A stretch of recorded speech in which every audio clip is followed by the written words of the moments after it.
Welcome back, everybody. Right now, we are going to cover poker bankrolls. We'll teach you everything from calculating how much money you need to stay in the game to how to take shots at higher levels and when to move back down. So let's get into this, guys. We know that most beginners, honestly, they just want to know how much money do I need to, not go broke with my initial amount. So let's think about that for a second.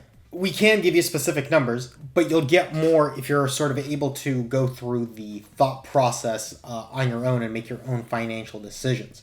So first, you want to ask yourself, how much money do I have coming in outside of poker? Because if we need poker to make a living, our bankroll requirements are going to be vastly different than someone who has discretionary income coming in from a job, investments, any other source, really. That ties in mathematically to risk of ruin, or the probability of losing our initial investment. All right? And as we learned last time, poker bankroll is directly related to our win rate. The more we can win, the less of a bankroll we need. So very quickly, let's take a look at some AI responses since it's able to scour everything that's on the internet. ChatGPT assumes that a win rate between 5 to 10 big blinds per 100 hands is considered solid. And for the most part, that seems fairly reasonable. Especially for the low stakes. As we start to climb, the games get more difficult and our win rates are expected to decrease. But similarly, if we ask Gemini, Google's AI, it seems to, it finds that the consensus and online sources points to anything above 0 being solid, obviously, and anything above 10 big blinds per 100 as being exceptionally good, while anything above 5 big blinds per 100 is very solid. So as a beginner, anything between 0 and 5, I would say puts you in an excellent category of players.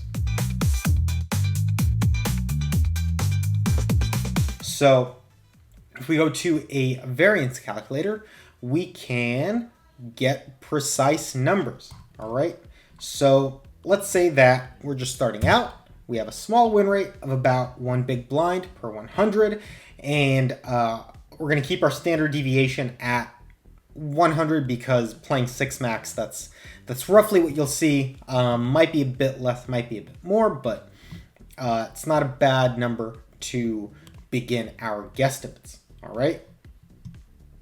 And then if we scroll down to the minimum bankroll required, right, we see that about 150 big blinds is, 150 buy-ins is going to be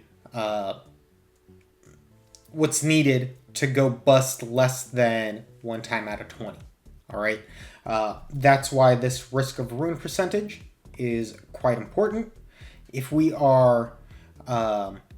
if we have other funds available to us, then we can keep a smaller bankroll knowing that we might go bust a bit more frequently than if it was larger, right?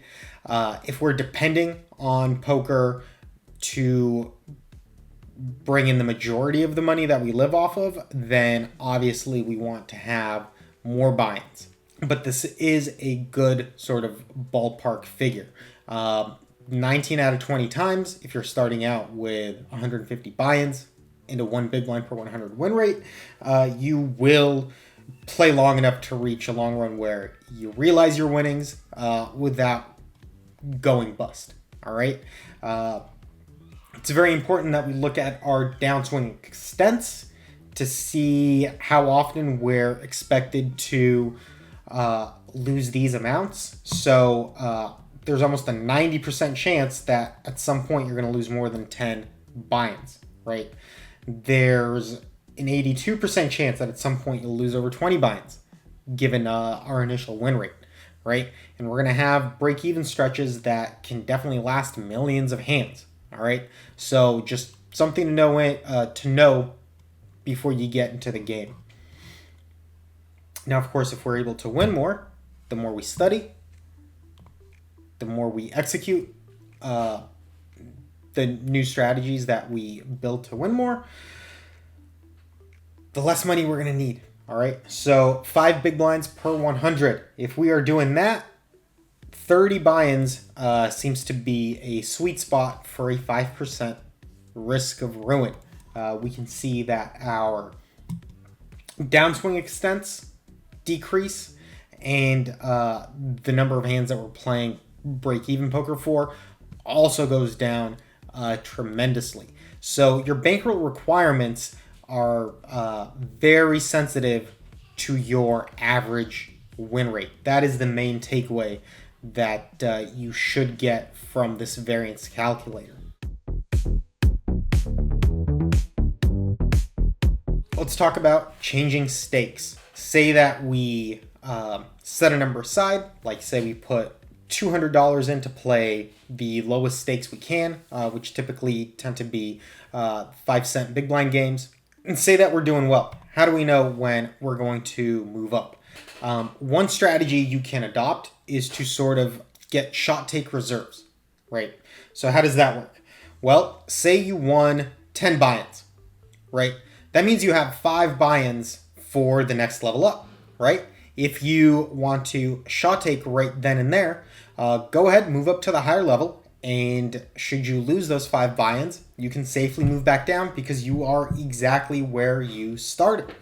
And if you happen to run well off those 5 buy-ins, great, you can keep playing at the higher stake because you know you have enough for the one right below it. As long as you are able to move down to safety, you can essentially shot take whenever you want. And the fastest way to grow your bankroll or to increase the amount of money you're earning from poker is to increase your stakes, because typically the jump outdoes the loss and win rate we might expect from playing higher stakes. Though in general, keep in mind it's usually the $200 buy-in and higher games where you will find real solid professionals congregating at, because it's harder to live off of what you can make off of those lower stakes. So anything between the $5 to $100 buy-ins, you should be doing decent at. And lastly, hopefully it goes without saying, you do not want to play poker with money you cannot expect to lose. As long as you are comfortable losing the amount that you're devoting to your bankroll, you are going to play well. And if you need the money for something else, then save it for something else and don't play poker with it. So yes, thanks for joining us for this one. Download it for free at Jurojinpoker.com.